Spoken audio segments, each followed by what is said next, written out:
At 4 o'clock in the morning on April 18, 2016, a figure dressed like a police officer quietly roamed this building. They weren't there to protect anyone. 30 minutes later, a woman would be found dead. And to this day, no one knows who this person is. Midlothian, Texas. Population 20,000. A small town southwest of Dallas, where violent crime almost never happens. There hadn't been a homicide here in over 7 years. But on April 18, 2016, something happened inside Creekside Church of Christ that changed everything. A murder so calculated and so bizarre that nearly a decade later, it remains completely unsolved. This is the story of Missy Beavers. Missy Beavers was 45 years old, a wife, mother of 3 daughters, and a fitness instructor for Camp Gladiator. Those who knew her described Missy as energetic, reliable, and passionate about helping others live healthier lives. She'd wake up before dawn to lead boot camp-style workouts in parking lots and parks. She was married to Brandon Beavers. They lived in Red Oak, Texas. By all accounts, they were a normal American family. Missy had a regular schedule. She was punctual, the kind of person who showed up no matter what. And that's exactly what she did on the morning of April 18, 2016. April 17, 2016, the night before the murder. Missy was scheduled to teach her 5 a.m. class at Creekside Church, normally held outside in the parking lot. But the weather forecast showed heavy thunderstorms. So Missy posted on Facebook that the class would be moved inside the church. She listed the exact time and location. It was a public post. Anyone could see it. Anyone could know exactly where Missy Beavers would be and exactly what time she'd arrive. That decision may have cost her life. April 18, 2016, 3:50 a.m. Someone arrives at Creekside Church. Using a pry bar, they force open a side door. And what they're wearing is unsettling. Full tactical gear, police-style vest with police markings, black helmet, black gloves, entire body covered, carrying a hammer and other tools. The church's interior cameras are recording everything. For the next 30 minutes, from 3:50 a.m. to 4:18 a.m., this person just wanders. They walk through hallways, open doors, look inside, close them. They break glass in storage rooms. Casually, they don't rush. They don't panic. They move like someone with all the time in the world. And their walk is distinctive. Feet turn outward, especially the right foot. They steady themselves against walls, almost like they have an injury or they're disguising how they normally walk. This person is waiting, killing time. They're not here to rob the church. They're here for someone. 4:18 a.m. Missy pulls into the parking lot. She's early. She needs time to set up. She enters through the main entrance. The person in tactical gear entered from the back. Missy has no idea anyone else is inside. Somewhere inside that church, Missy encountered this person. The actual attack wasn't captured on camera. She was killed. 5:06 a.m. Students arrive for class. They see Missy's truck, but she's not outside. That's strange. Missy is never late. They enter the church, and they find her. 911 is called, but it's too late. Missy Beavers is dead. Missy suffered multiple puncture wounds to her head and chest, consistent with the hammer scene in the surveillance footage. But here's what's baffling. Nothing was stolen. Nothing from the church. Nothing from Missy. Her purse, iPad, gun, still in her truck. She was wearing her wedding ring. So if this was a robbery, what was it? The FBI, ATF, and Texas Rangers were called in. This was Midlothian's first homicide in over 7 years. But they had something most cases don't: clear video of the suspect. The surveillance footage is some of the most analyzed video in modern true crime history. Full tactical gear, police-marked vest, helmet, gloves, every inch covered. Height estimated at 5 feet 2 inches to 5 feet 7 inches. The build appears stocky, but heavy gear can make anyone look bulkier. Gender? Police officially stated, "We cannot determine if this is a man or a woman." Minutes of clear footage, and investigators still can't tell. Watch what they do.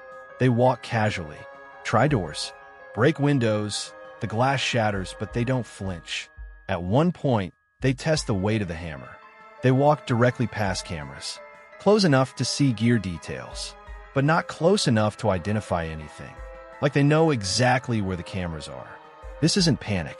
This is methodical. The most discussed element? How this person walks.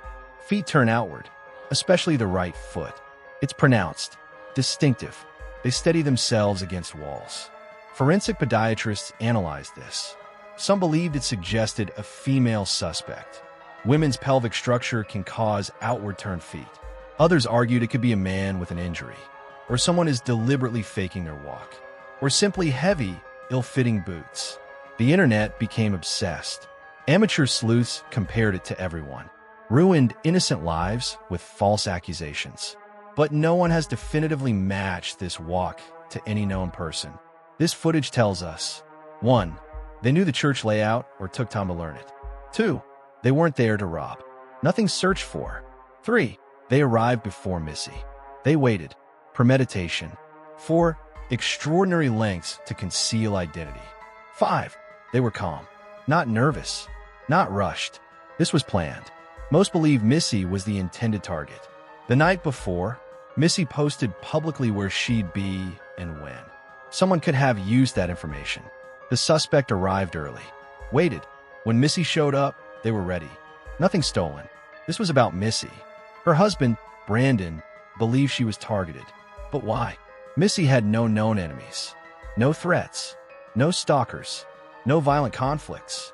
Who wanted her dead? That remains unanswered. Early on, some thought this might be a burglary. Broken windows. Forced entry. Someone wandering the building. But this falls apart. Nothing was stolen. Burglars don't wait 30 minutes before a victim arrives. And tactical gear for a church burglary? Absurd. Most experts dismiss this theory. Based on the gait, some experts suggest this could be a woman in tactical gear. The outward feet, hip movement, posture. If true, that opens new possibilities. A romantic rival? Someone jealous?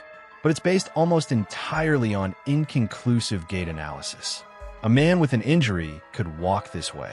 Someone faking it could walk this way. We simply don't know. Nearly a decade later, critical questions remain. If they were waiting for Missy, why draw attention with property damage? Make it look like a burglary? Aggression? We don't know. Police never traced the tactical equipment. Purchased online, military surplus, and after the murder, destroyed, hidden? The suspect planned this disguise, but left no trail. The exterior cameras at the church were not working. No footage of arrival. No footage of escape. No vehicle. No direction. Did they know the cameras were broken? Or just luck? 3 days before her murder, Missy received a strange LinkedIn message from an unknown person, described as disturbing by investigators. The sender was never identified. The message was never explained. 3 days later, Missy was dead. In May 2016, police released footage from SWFA Outdoors, a store near the church, recorded at 2 a.m. the morning of the murder. A 2010 to 2012 Nissan Altima slowly circles the parking lot. Headlights flash on and off. Multiple times. The car stops, parks briefly, then leaves. Bizarre behavior, like signaling someone. After leaving, the vehicle heads toward Route 287, which leads directly to Creekside Church. The driver and owner have never been identified. Was this connected? Or coincidence? We may never know. Where does the case stand today? Not a cold case. Still active. Detectives work it daily. In 2024, police announced they're using AI to analyze evidence, including over 3,000 tips and forensic data. Investigators have traveled internationally following leads. New detectives review with fresh eyes. Crime Stoppers offers a $150,000 reward, but no arrests have been made. Police believe this case can be solved. They think someone knows the truth. They're not giving up. Nearly 10 years later, the person who killed Missy Beavers is still out there. Someone knows who this is. Someone recognizes that walk. Someone remembers. Missy was a mother, a wife, a friend. She showed up to work that morning, just like always. And she was murdered for it. If you have information, contact Midlothian Police at 972-775-7634 or Crime Stoppers at 972 937 pace. You can remain anonymous. After watching everything, do you believe this was a planned execution or something that went horribly wrong? Thank you for watching.